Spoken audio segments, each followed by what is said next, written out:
मिलियनेरो हमने अपने blog details वाले पेज पे और उसमें जितने भी कंपोनेंट्स वगैरह थे उन पे काम ऑलमोस्ट ख़त्म कर लिया।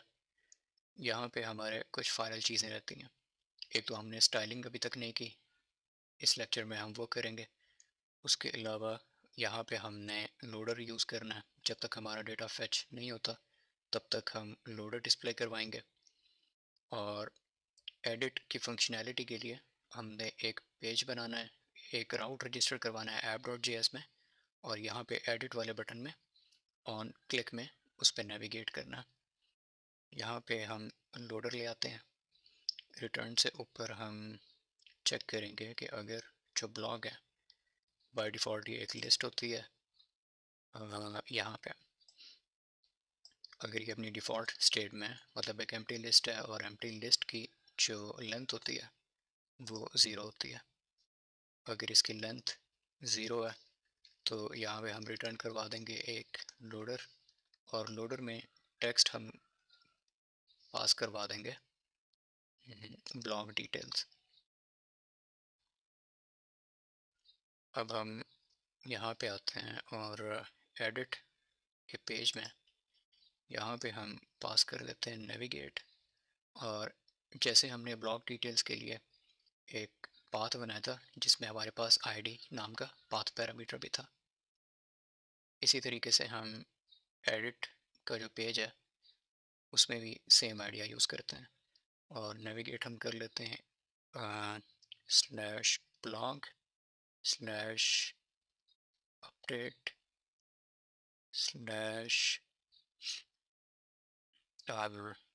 और स्लैश एंड में यहाँ पे आईडी पास कर देते हैं ब्लॉग डॉट अंडरस्कोर आईडी। और जब हम अपने अपडेट या एडिट वाले पेज के ऊपर काम शुरू करेंगे तब हम वहाँ पे इसको टेस्ट कर लेंगे। फ़िलहाल के लिए हमने प्लेस होल्डर की जगह एक सही वैल्यू पास करवा दिया। अब हम इसके स्टाइल्स पे आ जाते हैं और सबसे पहले हम ब्लॉक डिटेल्स पे काम करते हैं। यहाँ पे हमारे पास है details wrapper, left, title, meta और फोटो, कंटेंट कंट्रोल, एडिट। इन पे बारी बारी हम काम कर लेते हैं। सबसे पहले हमारे पास है ब्लॉग रैपर या ब्लॉग्स रैपर। एक्स्ट्रा फाइल्स को मैं बंद कर देता हूँ।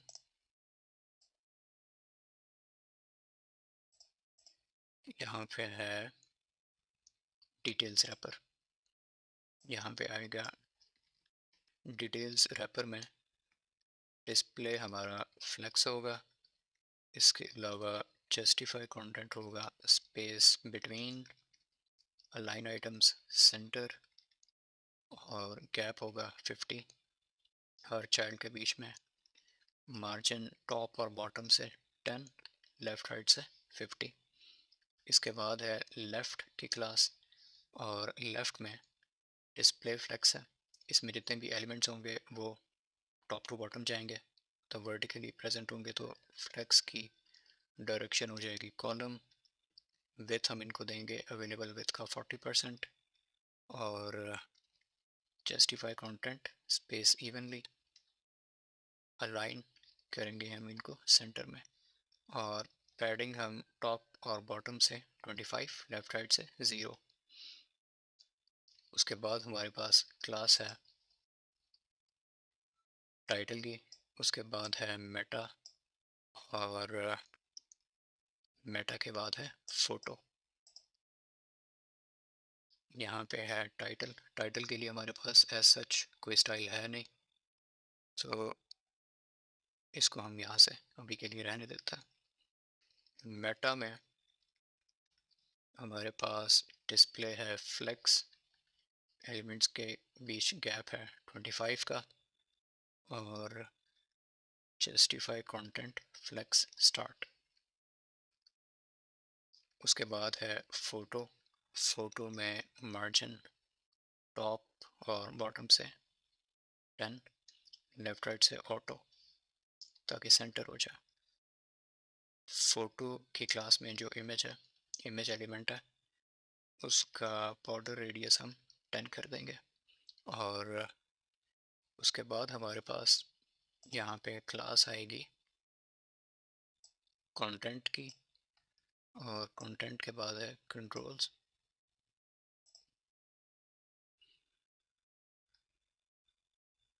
कंटेंट के लिए भी एज सच हमने कोई एक्सप्लिसिट स्टाइल नहीं देना।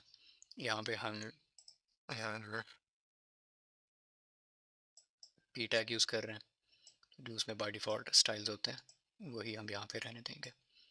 एक बार हम स्टाइलिंग पूरी कर लें तो उसके बाद देख लेंगे, अगर हमने कुछ चेंज करना हुआ तो हम उसको टारगेट कर लेंगे। क्लास नेम्स हमारे पास पड़े हुए हैं।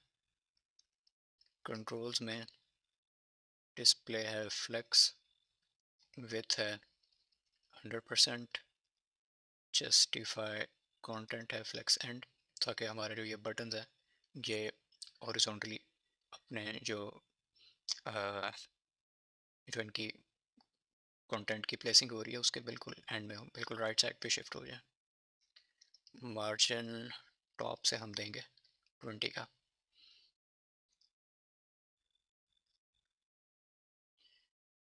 कंट्रोल्स के बाद हमारी क्लास है बटन्स की, इसको हम एडिट बटन कह देते हैं, और इसको हम डिलीट बटन कह देते हैं।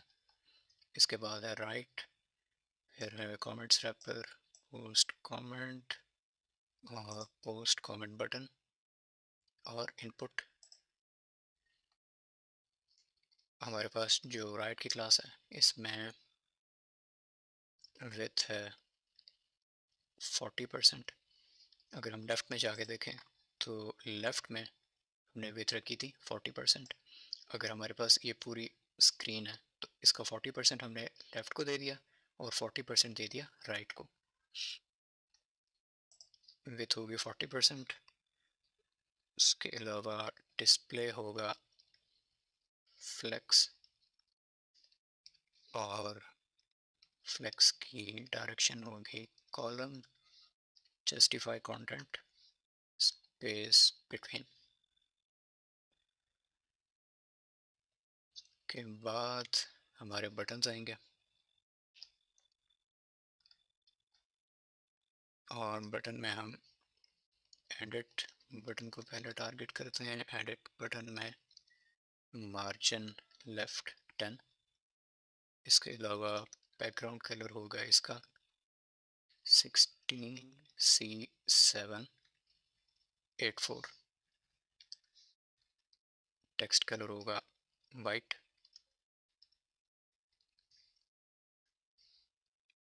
Border none, outline none, border radius होगा 10, पैडिंग होगी टॉप और बॉटम से 10, लेफ्ट राइट से 15। कर्सर होगा पॉइंटर, फॉन्ट वेट होगा बोल्ड,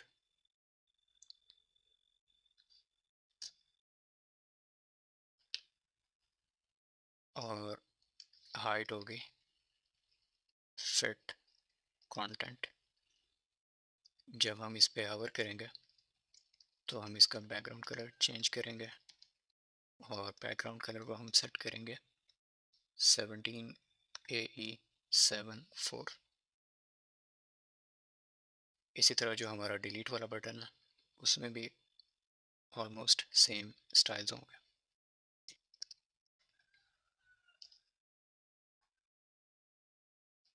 डिलीट बटन में यहाँ पे हमें क्लास चेंज करनी पड़ेगी, डिलीट, और इसी तरीके से यहाँ पे एडिट की जगह डिलीट।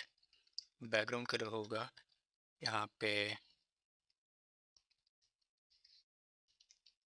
EA3943, और जब हवर करेंगे तो E01822। इसके अलावा हमारी क्लास कौन सी रहती है?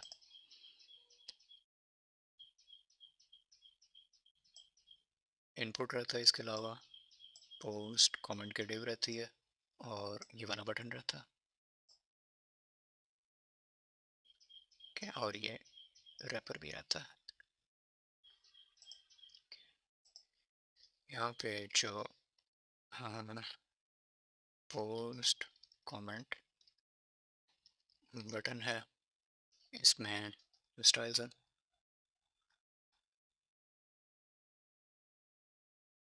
वो भी ऑलमोस्ट सेम है, सिर्फ बैकग्राउंड कलर चेंज है और पैडिंग वगैरह में कुछ वैल्यूज डिफरेंट है। बैकग्राउंड कलर है यहाँ पे 3861FB, कलर है यहाँ पे वाइट, या फिर कंसिस्टेंसी के लिए हम हेक्स कोड यूज़ कर रहे हैं। बॉर्डर होगा नन, आउटलाइन नन, कर्सर होगा pointer, font size 15, padding top और बॉटम से 10, लेफ्ट राइट से 40। इसके अलावा हाइट होगी, फिट कंटेंट,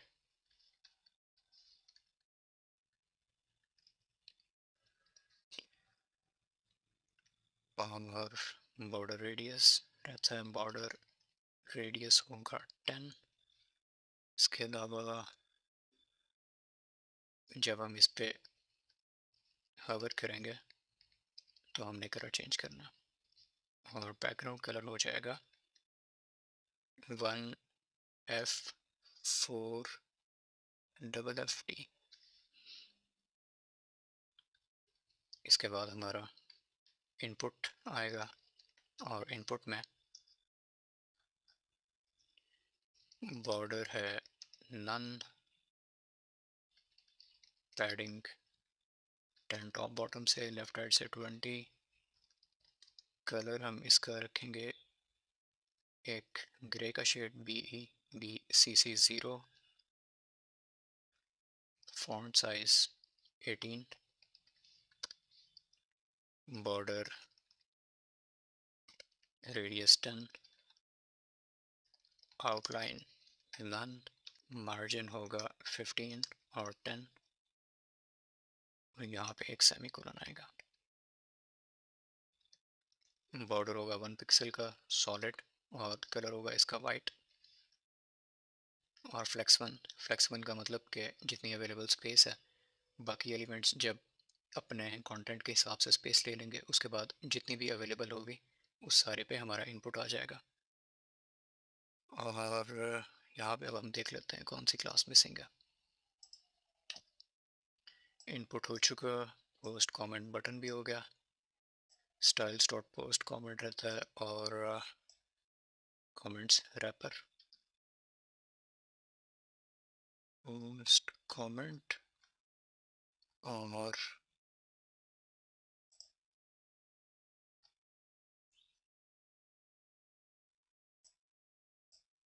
क्या पोस्ट कमेंट और कमेंट्स रैपर। पोस्ट कमेंट का डिस्प्ले है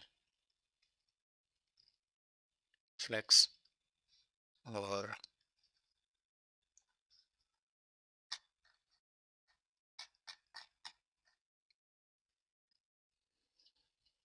line items center, justify content centre. इसके अलावा रैपर के लिए हमारे पास सच कोई भी एक्सप्लिसिट स्टाइलिंग अभी के लिए नहीं है, बाद में अगर हमने करनी होगी तो हम कर सकते हैं। क्लास नेम हम ऑलरेडी दे चुके हैं उसको। ब्लॉक डिटेल्स पे हमने स्टाइलिंग अप्लाई कर लिया। यहाँ पे कमेंट लिस्ट पे हमने स्टाइलिंग अप्लाई करनी है, और इसके अलावा कमेंट वाले कंपोनेंट पे भी करनी है। कमेंट लिस्ट में हमारे पास एक रैपर है, दो कमेंट्स, और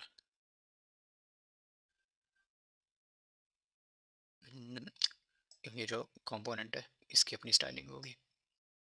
कमेंट लिस्ट में आ जाते हैं हम, और यहाँ पे मैं स्टाइल्स ओपन कर लेता हूँ।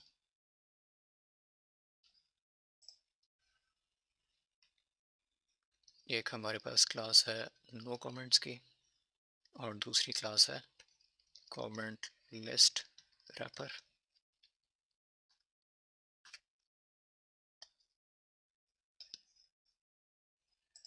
कमेंट लिस्ट रैपर में डिस्प्ले है फ्लेक्स, विथ है 90% और फ्लेक्स की डायरेक्शन है कॉलम। तो जितने भी कमेंट्स होंगी वो हमें एक लिस्ट की फॉर्म में, एक वर्टिकल लिस्ट की फॉर्म में शो होंगी। नो कमेंट्स में कलर हमने ग्रे का शेड यूज़ करना है जो हमने इनपुट में यूज़ किया था, BEBCC0।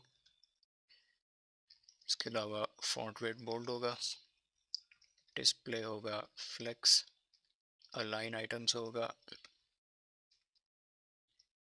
Centre, justify centre, height और वेट 100%। इसके अलावा कोई क्लास हमारी यहाँ पे है कमेंट लिस्ट में स्टाइल्स रैपर नो कमेंट्स। यहाँ पे जो ये पूरा ब्लॉक है इसको हमने इनक्लोज करवाना है एक डिव के साथ।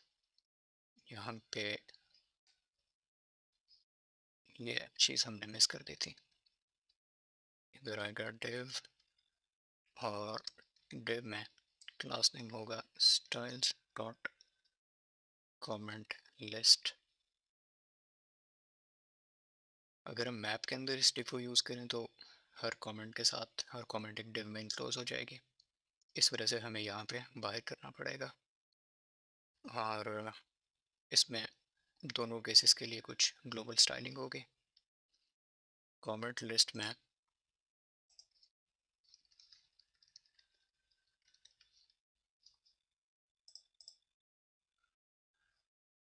हमारे पास हाइट होगी 60 VH और ओवरफ्लो Y ऑटो। ये हमें दोनों केसेस में चाहिए होगा। अगर हम वापस अपने कोड पे जाएं तो अगर हमारे पास कोई कमेंट नहीं है तो हमें ये डिव शो होगा, और अगर हमारे पास कमेंट्स हैं तो हमें एक लिस्ट शो होगी। अब उसमें एक कमेंट भी हो सकता है और 1000 भी हो सकते हैं। यहाँ पे जो हमने डिव यूज़ किया इसमें हमने हाइट सेट कर ली है 60 VH, 60 व्यू पोर्ट हाइट। अगर कमेंट हैं या नहीं है तो हाइट इसकी इतनी ही रहेगी, और अगर नो कमेंट्स हैं तो उसको हमने यहाँ पे सेंटर में डिस्प्ले करवा दिया। अगर कमेंट्स हैं तो उसके स्टाइल हम अपने कमेंट वाले कंपोनेंट में कर रहे हैं, लेकिन उसकी जो मेन अलाइनमेंट है कि उसको हाइट हम 60 दे रहे हैं। और ओवरफ्लो वाई ऑटो का मतलब है कि अगर वो ओवरफ्लो कर जाता है हाइट, जितनी हाइट उसके पास अवेलेबल है, लेकिन कमेंट्स की जो क्वांटिटी है वो इतनी ज़्यादा है कि वो उस हाइट से बाहर निकल जाती हैं, तो हमारे पास एक स्क्रॉल की ऑप्शन आ जाती है। जैसे यहाँ पे हम इसको स्क्रॉल कर रहे हैं, उसी तरीके से जब ओवरफ्लो होता है तो हम उसको स्क्रॉल करके देख सकते हैं। अब हमारा जो कमेंट वाला कंपोनेंट है उसकी स्टाइलिंग रहती है यहाँ पे styles dot comment header author date और टेक्स्ट कमेंट। इसके अलावा author, content, date, comment text. इसके अलावा कोई क्लास है comment header author date comment text. यहाँ पे कंटेंट नहीं है, कंटेंट की जगह हेडर आ जाएगा। कमेंट में डिस्प्ले है flex, align items center, justify content flex start, ताकि हॉरिजॉन्टली हम स्टार्टिंग से शुरू करें लेफ्ट से। गैप 20, मार्जिन चारों तरफ से 10 का, और हर कमेंट के एंड पे हम एक हॉरिजॉन्टल लाइन डिस्प्ले करवाएंगे ताकि हर कमेंट को हम अलग अलग शो करवा सकें। Pixel solid 5B 5B 5B। Okay, author में जो स्टाइलिंग है उसमें कलर है C4 C5 फॉन्ट वेट है बोल्ड, मार्जिन राइट है 10। डेट में फॉन्ट साइज है 12, कलर है C4 C5 और फॉन्ट वेट है बोल्ड। कमेंट का जो टेक्स्ट है उसका फॉन्ट साइज है 18 और टॉप और बॉटम से पैडिंग है 5। इसके अलावा एक हमारी क्लास है हेडर नाम की और इसमें हमारे पास 3 डिव्स हैं। ये हमारे पास एक यूटिलिटी डिव है, इसके थ्रू हम जितने भी इसके अंदर डिव एलिमेंट्स हैं उनको टारगेट कर रहे हैं। बजाय इसके कि हम बारी बारी हर एक को अलग अलग टारगेट करें, हम इनको इस डिव के थ्रू टारगेट कर सकते हैं। और यहाँ पे हमने हर डिव को मार्जिन देना है 2 पिक्सल का टॉप और बॉटम से और लेफ़्ट राइट से 0। अब हम अपनी ऐप पे जाके देखते हैं कि स्टाइलिंग वगैरह अप्लाई हो चुकी है। पहले हमें यहाँ पे लॉगिन करना पड़ेगा और यहाँ पे माई पासवर्ड 2, उसके बाद लॉगिन। और अब अगर हम किसी ब्लॉग पे जाएं, जैसे ये ब्लॉग है, यहाँ पे हमें इसका टाइटल शो हो रहा है, ये एक H1 हेडिंग है और हमने इसमें मज़ीद कोई स्टाइलिंग नहीं की।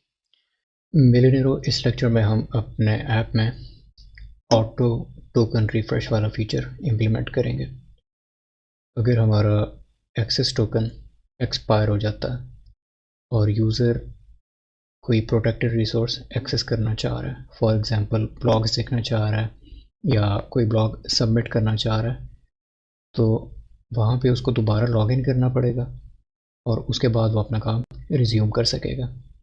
लेकिन ये एक अच्छा यूज़र एक्सपीरियंस नहीं है कि एक्सेस टोकन एक्सपायर हो रहा है और यूज़र को बार बार लॉगिन करना पड़ रहा है। और इस काम को हम ऑटोमेट करेंगे। यहाँ पे API में जो internal.js वाली फ़ाइल है, यहाँ पे एंड में हम ऑटो टोकन रिफ्रेश वाला फीचर इम्प्लीमेंट करते हैं। और इस काम के लिए हम Axios में जो इंटरसेप्टर्स होते हैं उनको यूज़ करेंगे। फॉर एग्ज़ाम्पल यूज़र जो है वो अनऑथेंटिकेटेड है और या उसका टोकन एक्सपायर हो गया। अगर यूज़र का टोकन एक्सपायर हो चुका है और वो क्लिक करता है ब्लॉक्स पे या सबमिट अ ब्लॉक पे, तो वहाँ से उसको रिटर्न होगा 401। इसका मतलब है कि वो अनऑथोराइज्ड है और अब वो आगे कोई भी प्रोटेक्टेड रिसोर्स एक्सेस नहीं कर सकता। यहाँ पे जो हमारे स्टेप्स होते हैं कि अगर यूज़र कोई भी प्रोटेक्टेड रिसोर्स एक्सेस करना चाह रहा है, प्रोटेक्टेड रिसोर्स ये इसको रिटर्न करेगा 401। और हम यहाँ पे जो इंटरसेप्टर है उसमें मॉनिटर करेंगे कि अगर कोई एरर हमें रिसीव होता है और उसका जो स्टेटस कोड है वो 401 है, तो वहाँ पे हम इंटरसेप्टर को यूज़ करेंगे और ये ऑटोमेटिकली हमारे रिफ़्रेश वाले एंड पॉइंट पे रिक्वेस्ट करेगा। वहाँ से हमारे पास नए टोकन्स जनरेट होंगे। ये हम देख सकते हैं अपने बैकएंड में जो रिफ़्रेश कंट्रोलर है, यहाँ पे जो स्टेप्स हैं, ये हमारा रिफ़्रेश टोकन पार्स करेगा, उसको वेरीफाई करेगा, फिर हमें एक्सेस टोकन और रिफ़्रेश टोकन नए जनरेट करके देगा और रिस्पॉन्स में हमें रिटर्न करवा देगा। और यहाँ पे जब रिफ़्रेश टोकन हमें रिस्पॉन्स सेंड करेगा तो हमारे पास नए टोकन्स आ जाएंगे और हम ऑथेंटिकेटेड फॉर्म में हो जाएंगे, ऑथेंटिकेटेड स्टेट।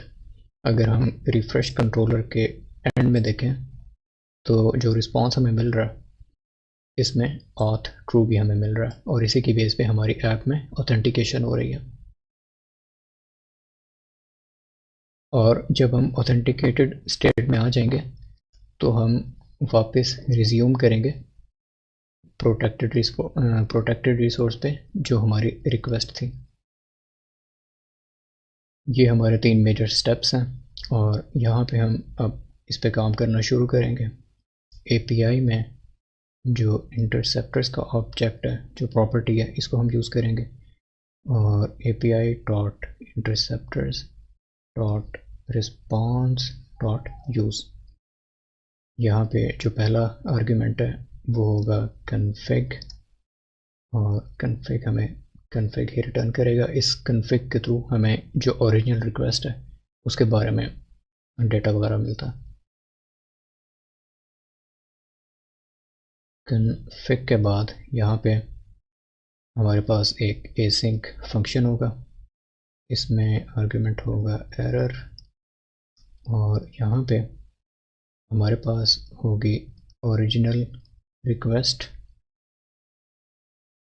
और ये हमें मिलेगी एरर डॉट config से।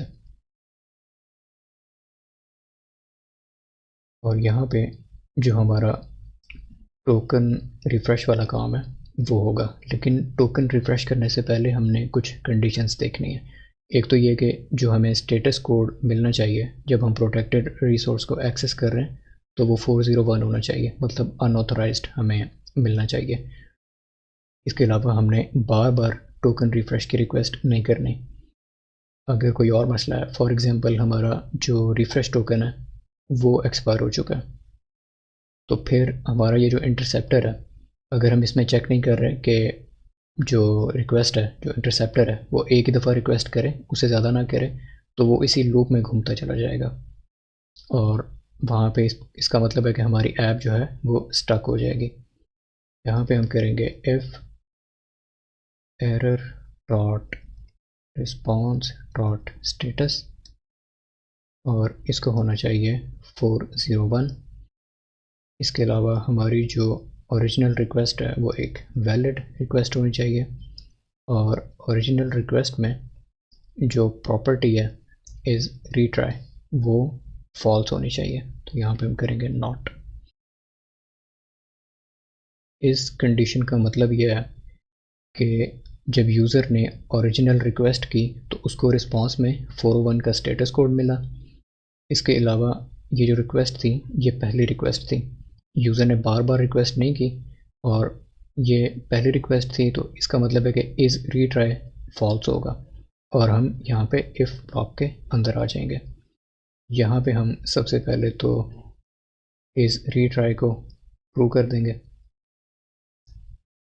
ताकि हम लूप में ना जाएं और यहाँ पे हमारे पास एक ट्राई कैच का ब्लॉक होगा और यहाँ भी हम रिफ़्रेश वाला एंड पॉइंट यूज़ कर रहे हैं, तो अवेट एक्सियोस डॉट गेट और यहाँ पे हम एक टेम्पलेट स्ट्रिंग यूज़ करेंगे process dot env dot react app API internal path और रिफ़्रेश।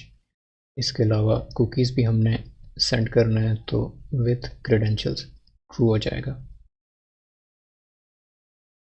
और यहाँ पे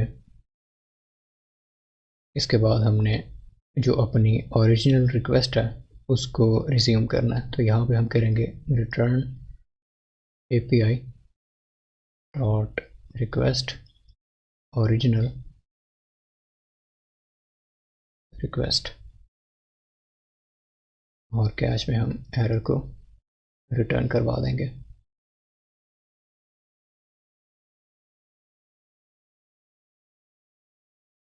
और ये हमें यहाँ से रिमूव करना पड़ेगा। मिलियनेरो, इस लेक्चर में हम अपने ऑटो लॉगिन वाले फीचर पे काम करेंगे। जैसे हमने अपने पिछले लेक्चर में देखा था कि जब हम ऐप को रिफ़्रेश करते हैं या हम उसको क्लोज़ करके ओपन करते हैं तो हमारी ग्लोबल स्टेट रीसेट हो जाती है और ऑथेंटिकेशन, क्योंकि हम फ्रंट एंड पे अपनी ग्लोबल स्टेट के थ्रू मेंटेन कर रहे हैं, तो हम अनऑथेंटिकेटेड हो जाते हैं और हमें लॉगिन करना पड़ता है हर बार और ये अच्छा यूज़र एक्सपीरियंस नहीं है।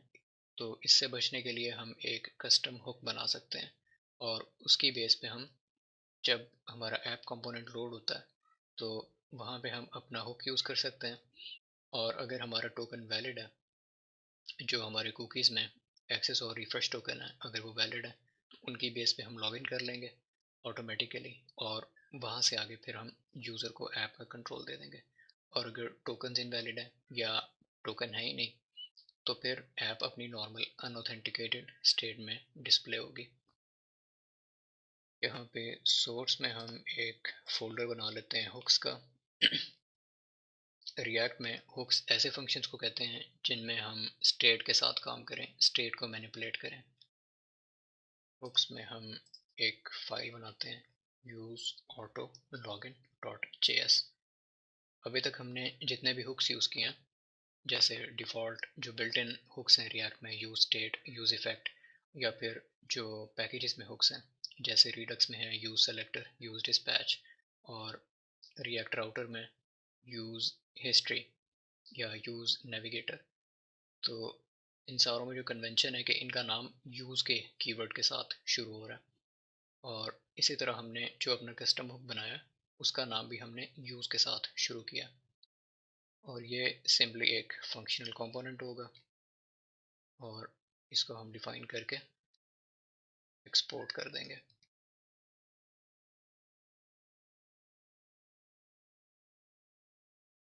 और यहाँ पे हम अपने इनपुट्स ले आते हैं। इस कंपोनेंट में हमें यूज़ स्टेट चाहिए, यूज़ इफ़ेक्ट चाहिए, ये दोनों आएंगे रिएक्ट से। हमें चाहिए सेट यूज़र, और ये आएगा हमारी स्टेट, हमारे स्टोर से, यूज़र स्लाइस से। इसके अलावा हमने अपनी स्टेट को अपडेट करना होगा, तो हमें यूज़ डिस्पैच चाहिए, और एपीआई कॉल के लिए हमें एक्सियोस चाहिए। यहाँ पे हमारे पास एक स्टेट होगी लोडिंग नाम की, और सेट करने के लिए set loading use state, by default ये ट्रू होगी, और इसी स्टेट को हम रिटर्न करवाएंगे इस कंपोनेंट से। अगर लोडिंग ट्रू है तो इसका मतलब है कि ऐप लोड हो रही है, और अगर फॉल्स है तो इसका मतलब है कि ऐप लोड हो चुकी है।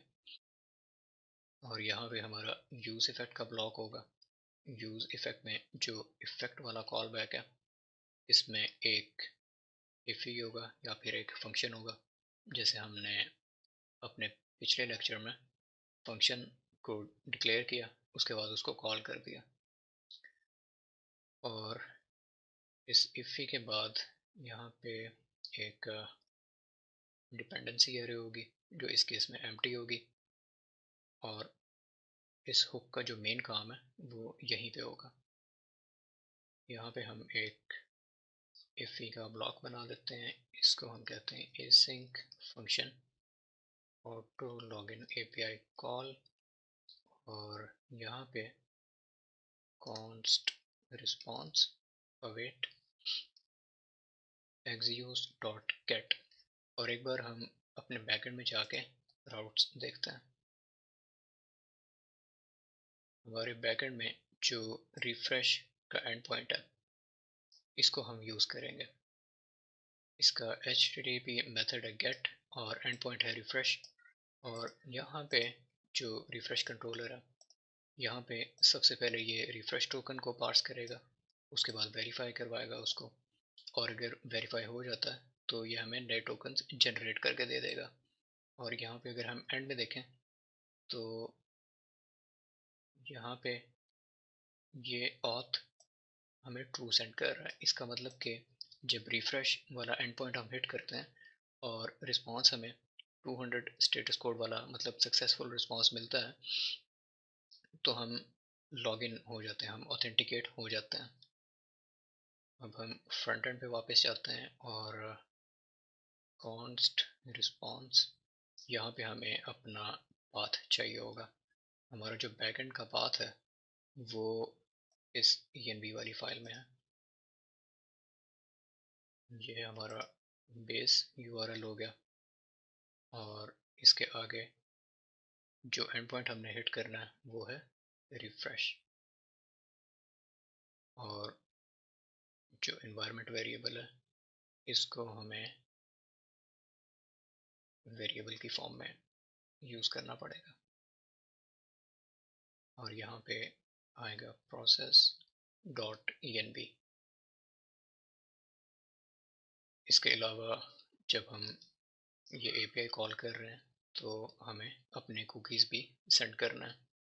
विथ क्रेडेंशियल्स को हम ट्रू सेट कर देंगे।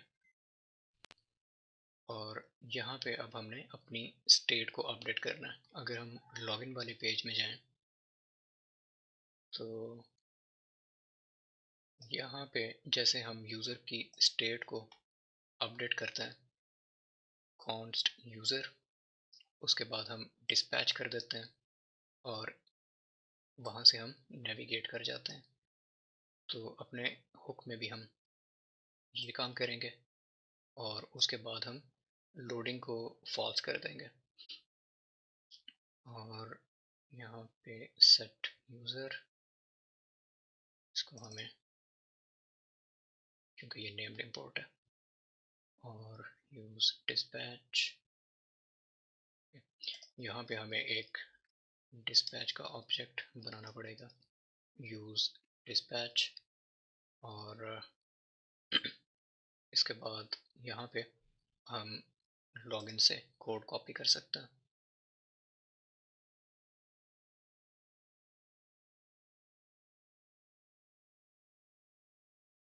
ये पूरा ब्लॉक हम कॉपी कर लेते हैं और ये इफ ब्लॉक,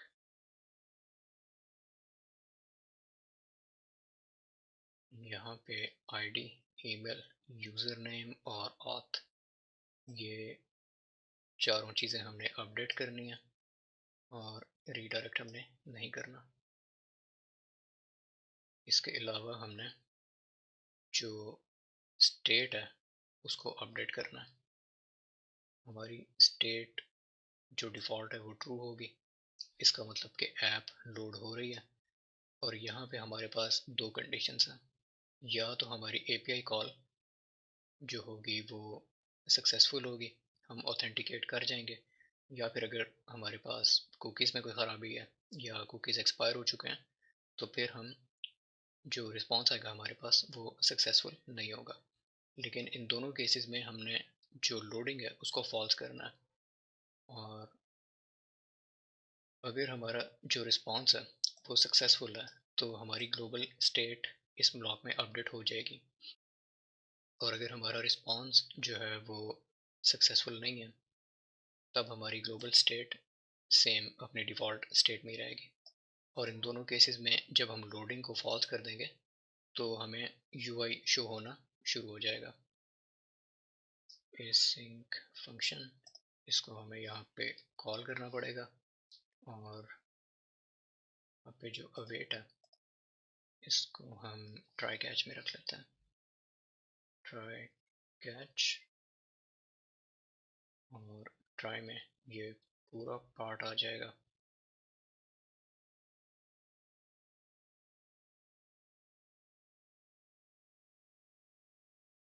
और अगर कोई एरर आता है तो फ़िलहाल के लिए हम एरर हैंडलिंग नहीं कर रहे, हमने यहाँ पे इसको एम्प्टी छोड़ देते हैं।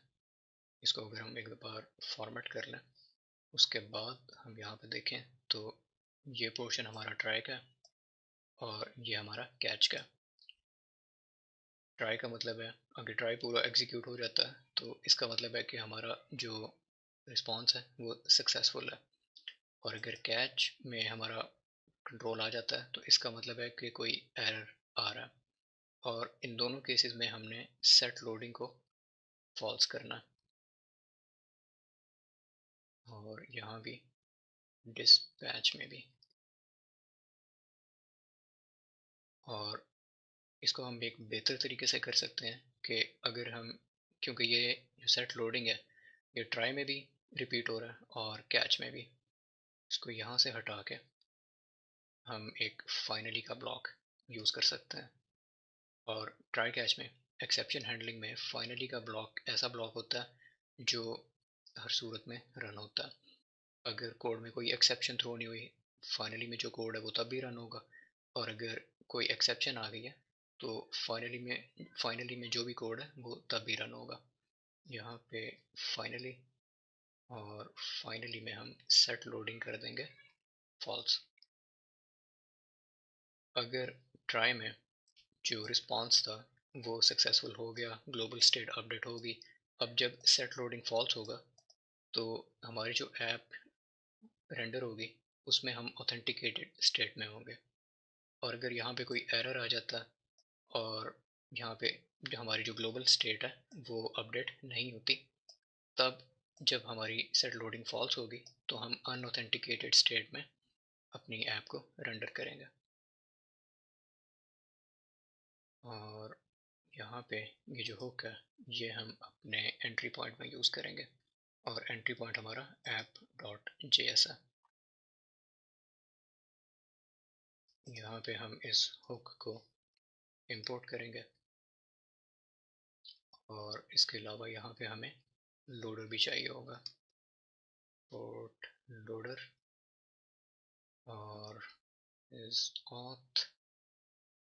यहाँ पे हम एक वेरिएबल बना लेते हैं लोडिंग, और लोडिंग में हम कॉल करेंगे अपना हुक, और ये जो रिटर्न हम कर रहे हैं इसको हम कंडीशनल बना देंगे। अगर लोडिंग ट्रू है तो हम रिटर्न करवाएंगे एक लोडर कंपोनेंट, और अगर लोडिंग फॉल्स है तो हम जो चीज़ पहले रिटर्न करवा रहे हैं, जो हमारा अब तक का कोड था, वही सारा कुछ हम रिटर्न करवा देंगे। और लोडर में हम टेक्स्ट में पास कर देते हैं कोई भी रैंडम टेक्स्ट प्लेस होल्डर। अब अगर हम इसको टेस्ट करें, यहाँ पे हम होम में आ गए और पहले हम लॉगिन करते हैं।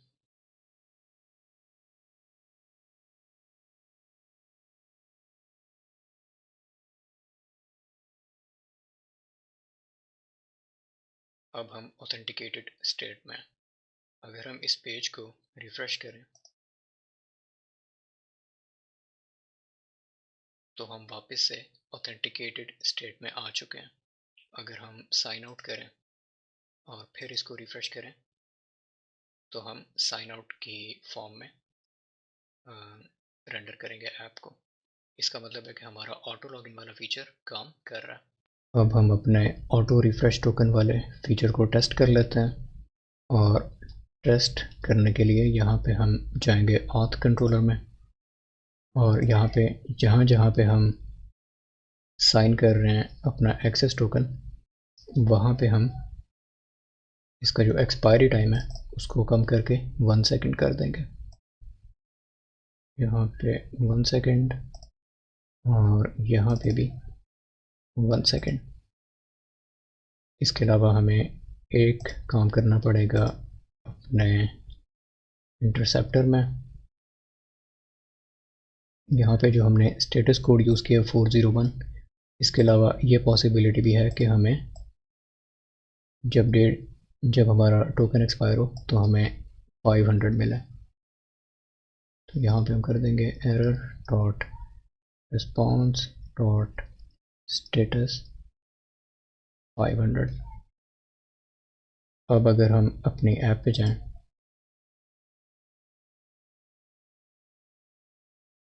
यहाँ पे हम लॉगिन करते हैं यूज़र 3 माई पासवर्ड 2, और लॉगिन करने के बाद हम अपनी API कॉल्स को मॉनिटर करते हैं। यहाँ पे नेटवर्क में हम देखते हैं कि जब हम किसी प्रोटेक्टेड एंड पॉइंट पर क्लिक करें तो यहाँ हमारा जो ओरिजिनल रिक्वेस्ट थी हमारी ऑल वाली, वहाँ पे हमें स्टेटस मिला 500, तो हमारा इंटरसेप्टर वहाँ पे आ गया और इसने रिफ़्रेश वाला एंड पॉइंट हिट किया। वहाँ से जब इसको स्टेटस को 200 मिला तो वापस हम ऑथेंटिकेट हो गए।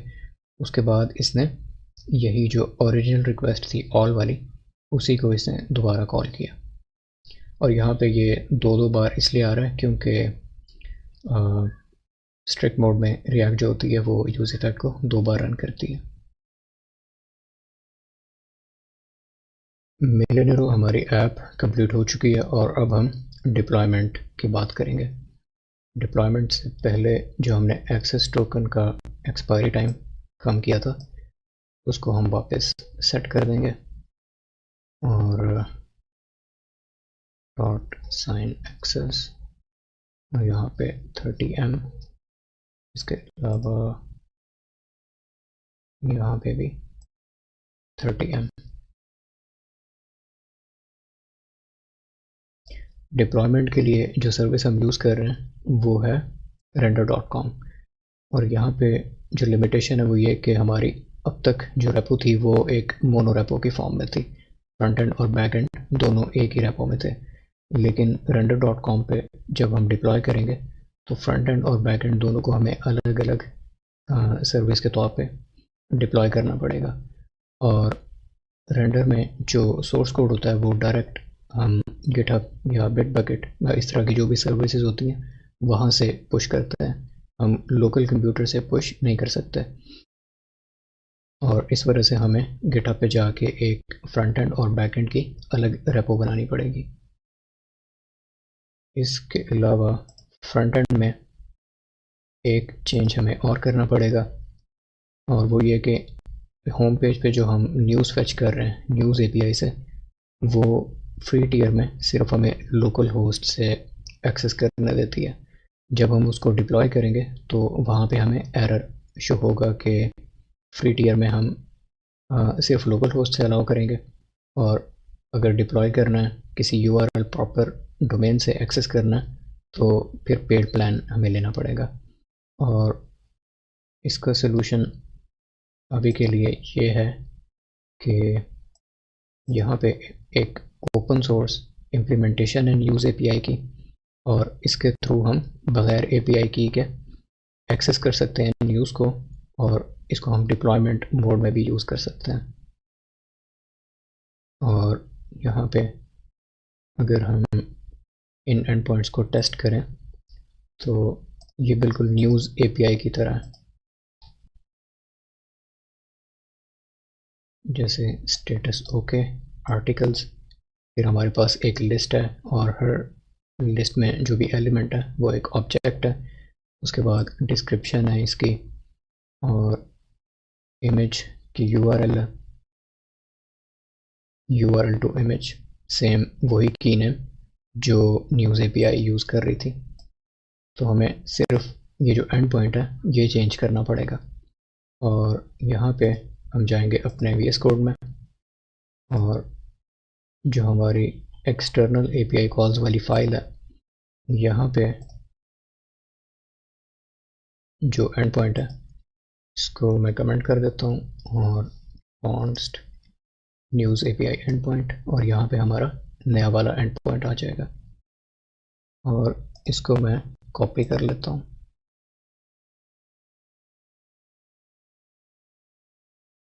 और यहाँ पे मैं पेस्ट कर देता हूँ। और अगर इस एंड पॉइंट को हम अपने ब्राउज़र में टेस्ट करें तो यहाँ पे पेस्ट एंड को और हमारे पास जेसन की फॉर्म में डेटा आ रहा है। अब हम अपने पुराने एंड पॉइंट की जगह ये वाला एंड पॉइंट यूज़ करेंगे।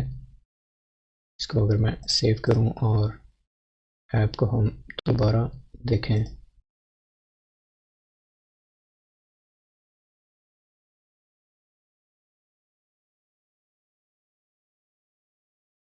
अब जो न्यूज़ है वो हमें शो हो रही हैं और यहाँ पे स्लाइटली डिफरेंट आर्टिकल्स शो हो रहे हैं क्योंकि जो न्यूज़ एपीआई है उसमें हम जो एंड पॉइंट यूज़ कर रहे थे वहाँ पे जितनी भी फंक्शनैलिटीज़ थी वो सारी हमें यहाँ पे नहीं मिलती, कुछ चेंजेस होती हैं। अभी के लिए जो हम एंड पॉइंट यूज़ कर रहे हैं उसमें हमने कैटेगरी यूज़ किया बिजनेस और कंट्री हमने यूएस रखी है और ये जो एपीआई है इसकी डॉक्यूमेंटेशन में मज़ीद डिटेल मिल जाएगी। एवरीथिंग है यहाँ पे, लेकिन जैसे हम फ़िल्टर यूज़ कर रहे थे मेरे ख्याल में वो यहाँ पे हमें नहीं मिलेंगे।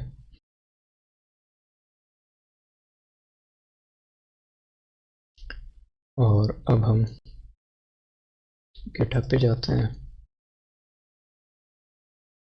और गिटहब पे हम एक नई रेपो बनाते हैं।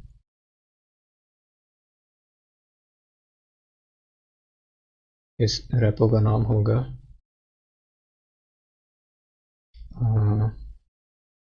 Coin pounds app front end, और इसको मैं प्राइवेट रखूँगा।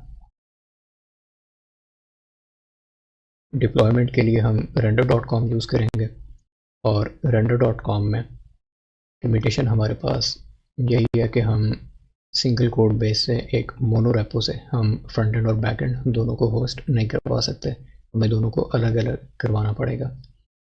यहाँ पे मैं लिंक कॉपी करूँगा इसका, और जो कोड वाला फोल्डर है इसमें कमांड प्रॉम्प्ट ओपन करूँगा और यहाँ पे हम क्लोन करेंगे अपनी रेपो को।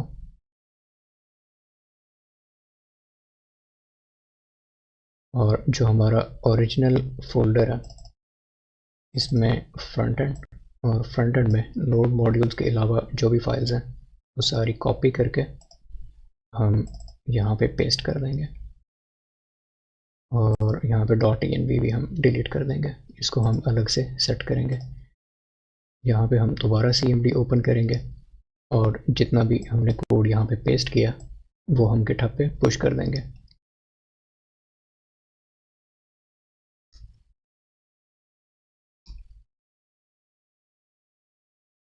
Git push. अब हम वापस गिटहब पे जाके चेक करें तो हमारा कोड यहाँ पे आ चुका है। अब हमने इसको render.com के साथ कनेक्ट करना है। यहाँ से हम जाएंगे render.com पे और यहाँ पे एक अकाउंट बनाना पड़ेगा। मैं यहाँ पे जाऊँगा साइन इन पे, और यहाँ पे मैं गिटहब के थ्रू साइन इन हो चुका हूँ। और अब यहाँ पे मैं क्लिक करूँगा न्यू पे, और हम अभी फ्रंट एंड डिप्लॉय कर रहे हैं तो हम क्लिक करेंगे स्टैटिक साइट पे और कनेक्ट रेपोजिटरी से मैं सेलेक्ट कर लूँगा अपनी रेपो। यहाँ पे कनेक्ट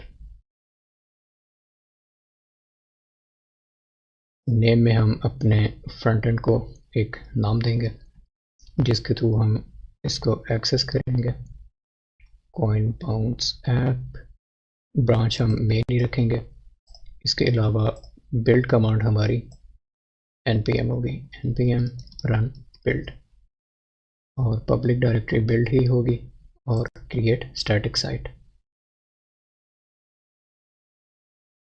अब हमारा डिप्लॉयमेंट का जो प्रोसेस है वो शुरू हो चुका है और उसको हम यहाँ पे मॉनिटर भी कर सकते हैं।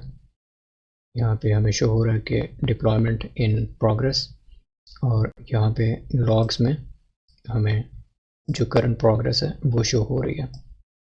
इसके अलावा यहाँ पे हम इन्वायरमेंट वेरिएबल्स सेट करेंगे, और यहाँ पे हम जाएंगे ऐड इन्वायरमेंट वेरिएबल, और अगर हम VS कोड में अपना फ्रंट एंड में जाएं और यहाँ पे जो .env वाली फाइल है यहाँ पे हमारे पास दो इन्वायरमेंट वेरिएबल्स हैं।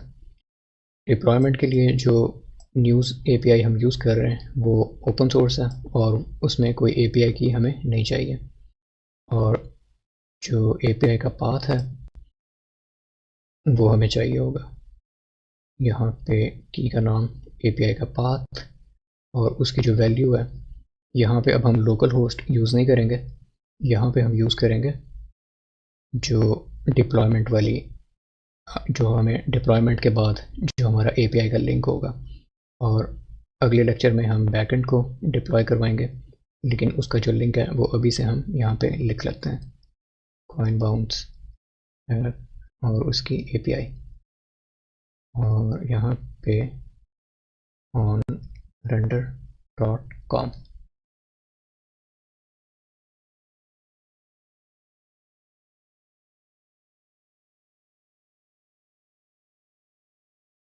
और वापस अगर हम जाएं इवेंट्स पे,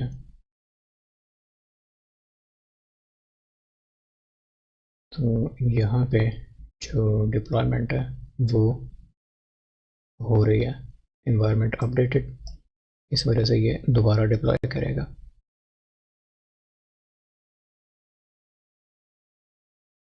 और अब हम इसका वेट करते हैं। हमारी ऐप डिप्लॉय हो चुकी है, यहाँ पे योर साइट इज़ लाइव लिखा आ चुका है और यहाँ पे स्टेटस भी अपडेट हो गया।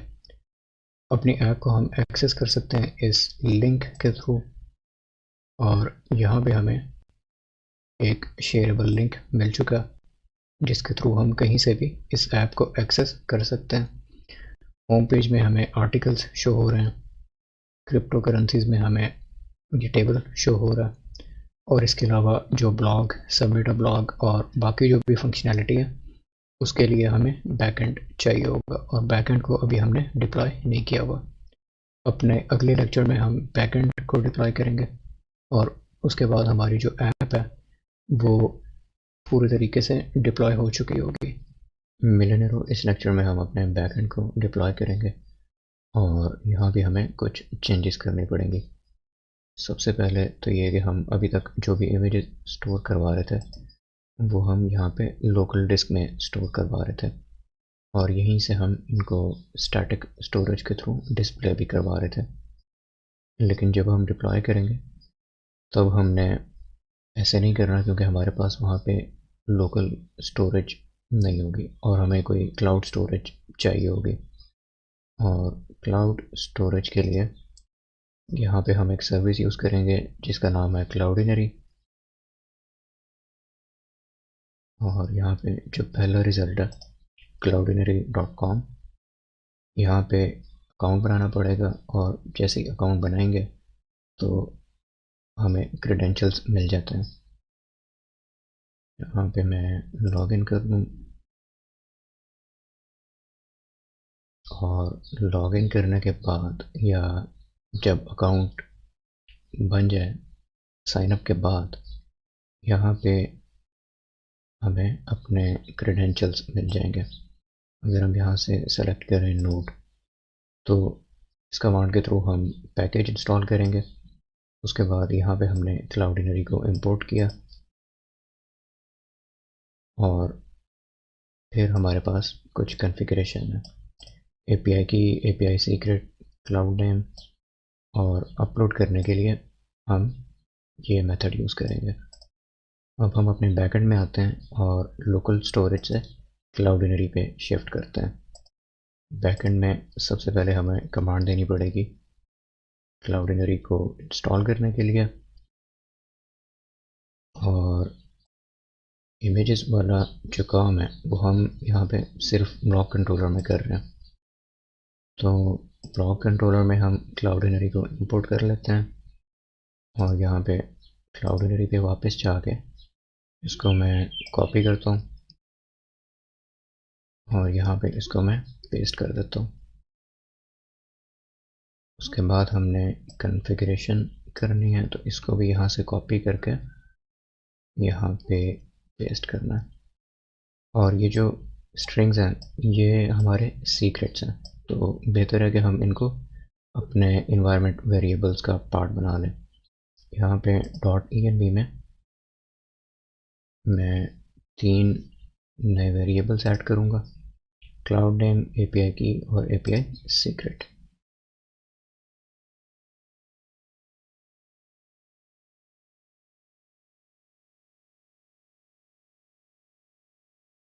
और यहाँ पे इनकी जो वैल्यूज़ हैं वो मैं पेस्ट कर दूँगा।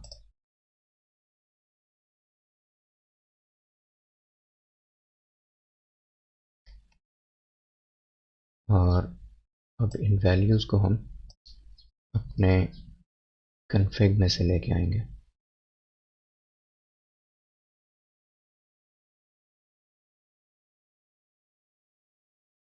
कन्फिग में हम इंपोर्ट करेंगे const cloud name process.env.cloud name, उसके बाद API सीक्रेट और API की।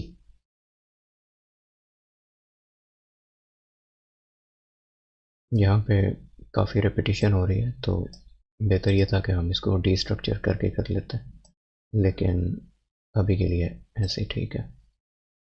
क्लाउड नेम, API की और API सीक्रेट, इस फाइल को हम सेव करेंगे और उसके बाद ये तीनों वेरिएबल यहाँ से हम इंपोर्ट कर लेंगे। क्लाउड नेम, API सीक्रेट और API की, और अब ये तीनों वेरिएबल्स हम यहाँ पे यूज़ करेंगे। क्लाउड नेम, API सीक्रेट यहाँ पे आएगा और API की आएगा यहाँ पे।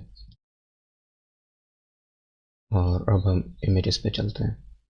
यहाँ पे सबसे पहले हम इमेज को रीड कर रहे हैं बफर की फॉर्म में, उसके बाद हम एक रैंडम नेम जनरेट कर रहे हैं और फाइल को सेव करवाने के बाद हम अपनी डेटाबेस में एक एंट्री सेव करवा रहे हैं जहाँ पे फ़ोटो पाथ में ये पूरी स्ट्रिंग है। बैकएंड का सर्वर, उसके आगे स्टोरेज का फोल्डर और जो फाइल का नाम था। लेकिन जब हम क्लाउडिनरी यूज़ करेंगे तो ये सारे स्टेप्स हम नहीं करेंगे। यहाँ से इसको भी कमेंट कर देंगे और यहाँ से इसको भी कमेंट कर देंगे। यहाँ पे होगा सेव टू क्लाउडिनरी और यहाँ पे एक वेरिएबल बना देंगे लेट रिस्पॉन्स, और ट्राई के ब्लॉक में हम करेंगे क्लाउडिनरी डॉट अपलोडर डॉट अपलोड, और अपलोड हमने करनी है फ़ोटो जिसका नाम है फ़ोटो, और इसको हम रख देंगे अपने रिस्पॉन्स में, और यहाँ पे अवेट भी आएगा रिस्पॉन्स। एक बार इसको वेरीफाई कर लेते हैं कि ये सही मेथड है। यहाँ पे क्लाउडिनरी डॉट अपलोडर डॉट अपलोड,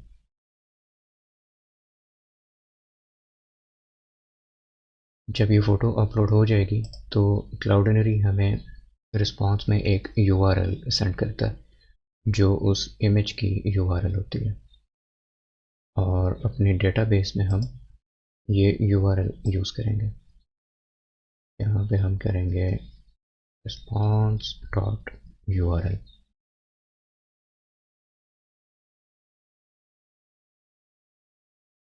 इसी तरीके से जो हमारा अपलोड वाला कंट्रोलर है वहाँ पे नेटवर्क, यहाँ से हम काम शुरू करेंगे और ट्राई के बाहर एक वेरिएबल आएगा। लोकल स्टोरेज की जगह हम इसको क्लाउडिनरी में रखेंगे। क्लाउडिनरी डॉट अपलोडर डॉट अपलोड, और अपलोड हमने करना है फोटो को।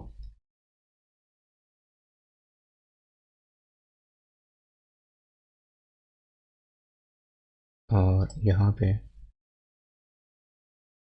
रिस्पॉन्स डॉट URL आएगा।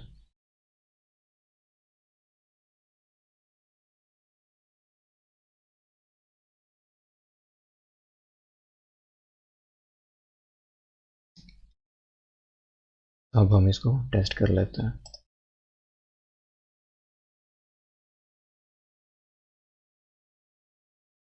बैकएंड हमारा रन हो रहा है और फ्रंट एंड भी रन हो रहा है। अगर हम वापस जाएं अपने ऐप पे और यहाँ से मैं लॉगिन करूँ,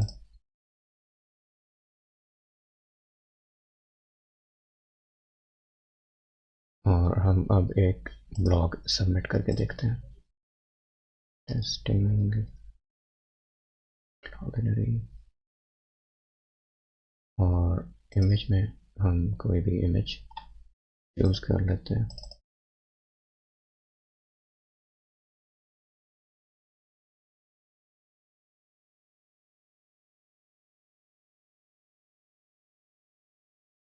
हम रीडायरेक्ट हो चुके हैं, इसका मतलब कि ब्लॉक सक्सेसफुली सबमिट हो चुका है। अगर हम ब्लॉक्स में जाएं और यहाँ पे जो हमारा लास्ट ब्लॉग है उसमें जाएं, तो ये वो वाला ब्लॉग है जो हमने अभी टेस्ट किया था और इसमें सारी चीज़ें प्रॉपरली शो हो रही हैं।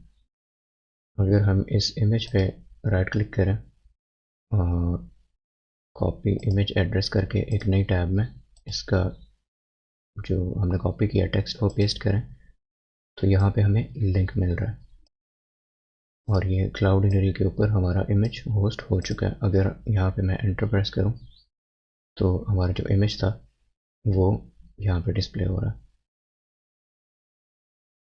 स्टोरेज का मसला हमने सॉल्व कर लिया। इसके अलावा हमने कोर्स के साथ कुछ चेंजेस करनी है। अगर हम सर्वर में आए तो यहाँ पे अभी के लिए हमने जो कोर्स ऑप्शंस रखी हुई हैं उसमें क्रेडेंशियल्स ट्रू हैं, इसका मतलब कि कुकीज़ को हमने ट्रांसपोर्ट करवाना है। और ओरिजिन में हमने अपने डेवलपमेंट इन्वायरमेंट का जो लिंक है वो दिया हुआ है, लेकिन अब हम इसको कुछ चेंज करेंगे और यहाँ पे जो ये पार्ट है इसको भी मैं कमेंट करूँगा और इसकी जगह हम यूज़ करेंगे ये कोड ब्लॉक।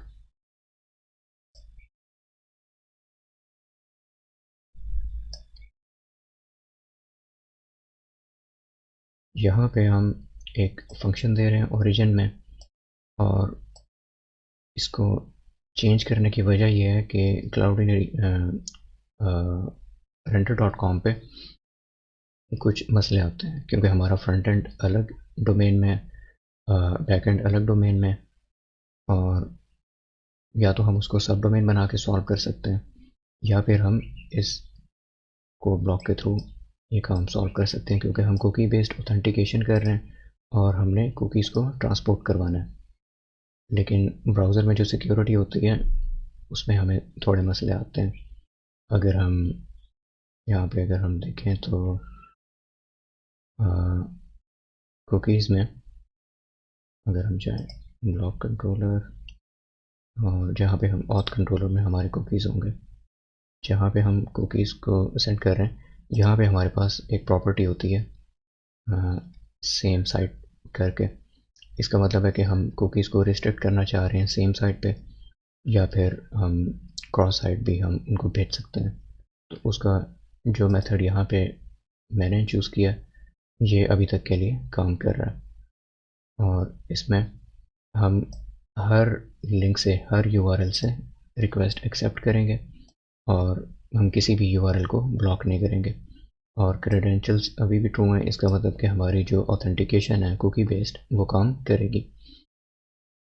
इसको हम सेव कर लेते हैं और अब हम डिप्लॉयमेंट शुरू करते हैं। यहाँ पे मैं आऊँगा गिटहब पे और गिटहब पे जैसे फ्रंट एंड के लिए एक नई रेपो बनाई थी वैसे ही यहाँ पे बैक एंड के लिए एक नई रेपो बनाते हैं। इस रेपो को मैं नाम देता हूँ कॉइन पाउंड्स ऐप बैकएंड और इसको भी मैं प्राइवेट कर लेता हूँ। अब इसको मैं क्लोन करूँगा अपने पास और वहाँ से कोड पुश करूँगा। यहाँ पे मैं आऊँगा अपने कोड वाले फोल्डर में और इस फोल्डर को मैं ओपन करूँगा कमांड प्रॉम्प्ट में और अब यहाँ पे मैं करूँगा गेट क्लोन और उसके आगे जो लिंक मैंने कॉपी किया था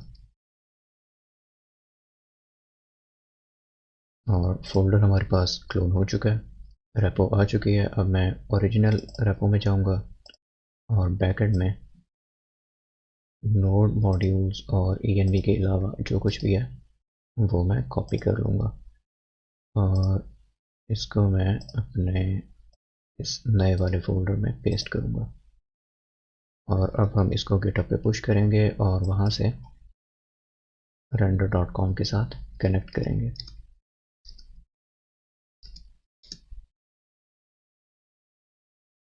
add backend get push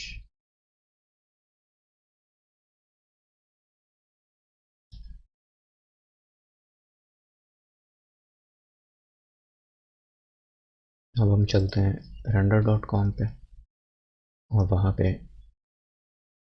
backend को डिप्लॉय करना शुरू करते हैं। यहाँ पे मैं न्यू पे जाऊँगा और अब हमने अपने नोड की ऐप को डिप्लॉय करना है, तो हम वेब सर्विस पे जाएंगे।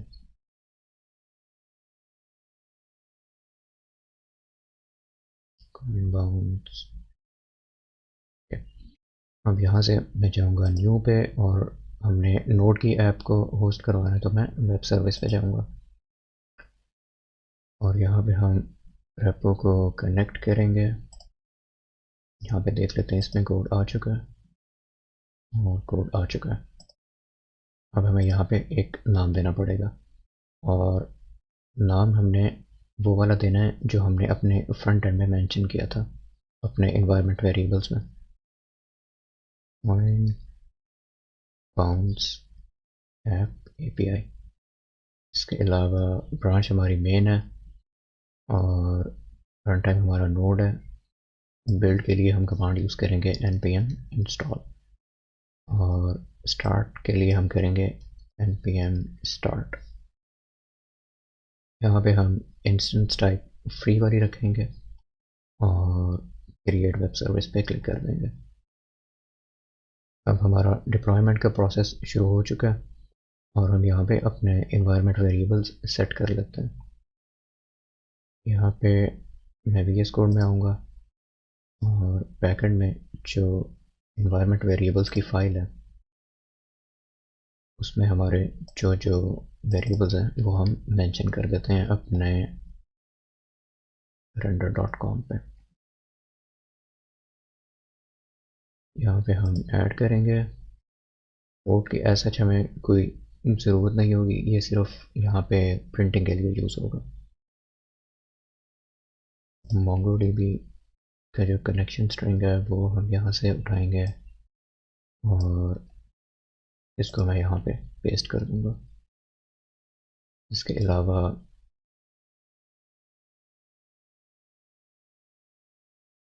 एक्सेस टोकन सीक्रेट,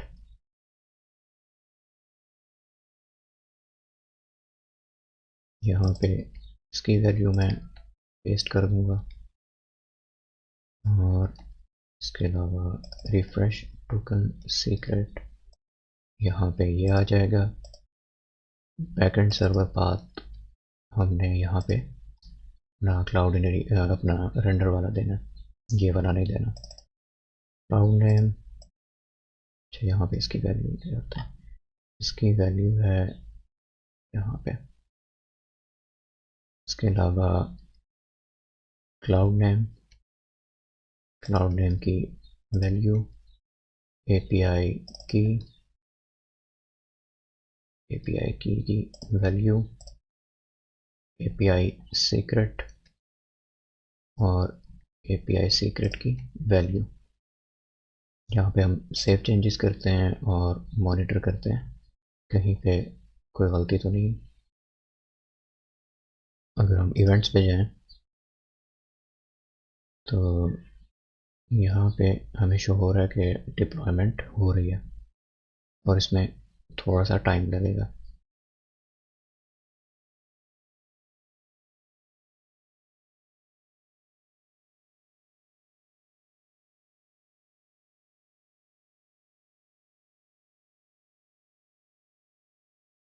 यहाँ पे हमें लॉग्स शो हो रहे हैं।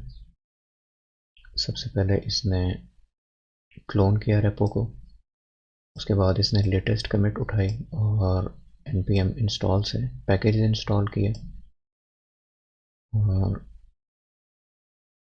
अभी ये जनरेट कर रहा है इमेज को। यहाँ पे हमें कुछ देर वेट करना पड़ेगा। हमारा बैकएंड डिप्लॉय हो चुका है और हमें यहाँ पे अपने कंसोल लॉग शो हो रहे हैं कि डेटाबेस कनेक्ट हो गई है और बैकएंड रन कर रहा है। अगर हम अब इसको टेस्ट करें अपने फ्रंट एंड से तो ये हमारी डिप्लॉयड फ्रंट एंड है। यहाँ से मैं जाता हूँ लॉगिन पे, और यहाँ पे यूज़र नेम और पासवर्ड एंटर करके अगर हम लॉगिन करें तो यहाँ पे हम लॉगिन नहीं कर पा रहे। अगर मैं इसको इंस्पेक्ट करूँ तो यहाँ पे कंसोल में हमें कुछ एरर शो हो रहे हैं, और ये इस वजह से हैं क्योंकि हम कुकीज़ ट्रांसपोर्ट कर रहे हैं और उस वजह से क्रॉस ओरिजिन पे कोर्स के मसले आ रहे हैं। अब हम इस वीडियो में देखेंगे कि इनको फिक्स कैसे करेंगे, और साथ ही हम ये देखेंगे कि जब हमने एक बार अपने किसी रेपो को रेंडर के साथ कनेक्ट करवा दिया है तो हम उसमें कोई भी चेंज करें कोड में और उसको गिटहब पे पुश करें तो ऑटोमेटिकली डिप्लॉयमेंट स्टार्ट हो जाती है। यहाँ से मैं जाऊँगा अपने फोल्डर में कॉइन बाउंस ऐप बैकएंड, और इसको मैं VS कोड में ओपन कर लेता हूँ। और यहाँ पे हमें कंट्रोलर में ऑथ कंट्रोलर में जब हम कुकीज़ को रिस्पॉन्स में सेंड कर रहे हैं वहाँ पे हमें कुछ चेंजेस करनी पड़ेंगे। यहाँ पे res डॉट कुकी में हम दो प्रॉपर्टीज़ ऐड करेंगे। सेम साइट नन, क्योंकि हमारा जो फ्रंट एंड और बैक एंड है दोनों अलग अलग डोमेन पे हैं, और सिक्योर ट्रू क्योंकि हमने कुकीज़ को सेंड करना। इसी तरीके से जहाँ जहाँ पे हमने कुकीज़ को सेंड किया वहाँ पे हम ये दो प्रॉपर्टीज़ ऐड कर देंगे।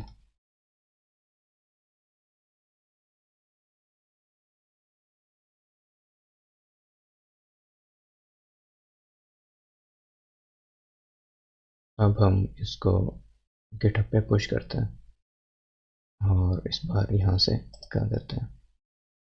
मैं ऐड करूँगा और यहाँ पे कमिट मैसेज होगा ऐड फिक्स पोजीशन, और सिंक चेंजेस पे जब मैं क्लिक करूँगा तो ये पुश कर देगा।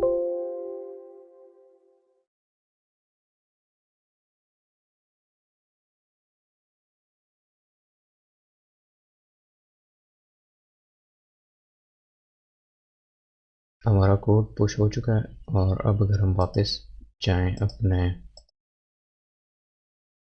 डैशबोर्ड पे तो यहाँ पे डिप्लॉयमेंट इन प्रोग्रेस है।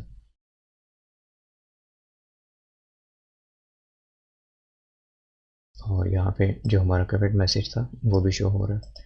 इसका मतलब है कि इसने ऑटोमेटिकली अपडेट्स को नोट किया और वहीं से डिप्लॉयमेंट शुरू कर दे। और अब हम इसका वेट करते हैं। हमारा बैकएंड डिप्लॉय हो चुका है। अगर आपने नोट किया हो तो यहाँ पे एक स्पेलिंग मिस्टेक था पहले, उसको भी मैंने फिक्स कर लिया और इसको मैंने दोबारा डिप्लॉय किया। अब अगर हम अपने फ्रंट एंड को टेस्ट करें, और अब हम अपनी ऐप को टेस्ट करते हैं। यहाँ से मैं चलता हूँ फ्रंट एंड पे, और फ्रंट एंड में हमारा होम पेज काम कर रहा है। क्रिप्टो करेंसीज में भी डेटा आ रहा है, और ब्लॉक्स के लिए क्योंकि हम ऑलरेडी लॉग्ड इन है तो हमें यहाँ पे ब्लॉक्स शो हो रहे हैं। यहाँ पे हम अपनी ऐप को कम्प्लीटली टेस्ट कर लेते हैं। इसको मैं डिलीट करता हूँ, और यहाँ पे मैं एक नया ब्लॉग सबमिट करता हूँ।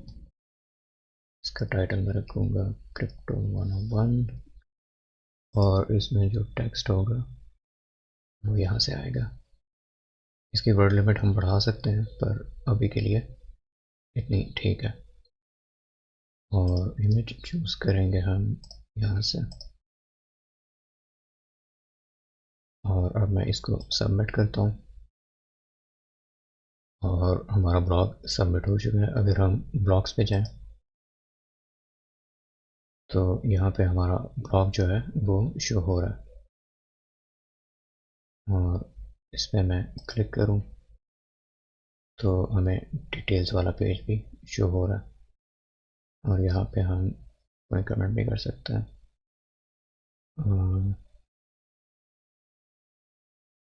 मैं पोस्ट करूँ तो यहाँ पे यह कमेंट भी हमें शो होने लग जाएगी। इसी तरीके से इसके अलावा हम बाकी फंक्शनैलिटी जो चेक कर सकते हैं उसमें साइन अप है। साइन अप में मैं नया यूज़र बना लेता हूँ और इसका नाम होगा यहाँ पे, ये ईमेल की फील्ड है पाक एट, इसके अलावा पासवर्ड। और अब अगर मैं साइन अप करूँ तो साइन अप भी कंप्लीट हो चुका है और हमारी ऐप डिप्लॉयड फॉर्म में कंप्लीटली काम कर रही है।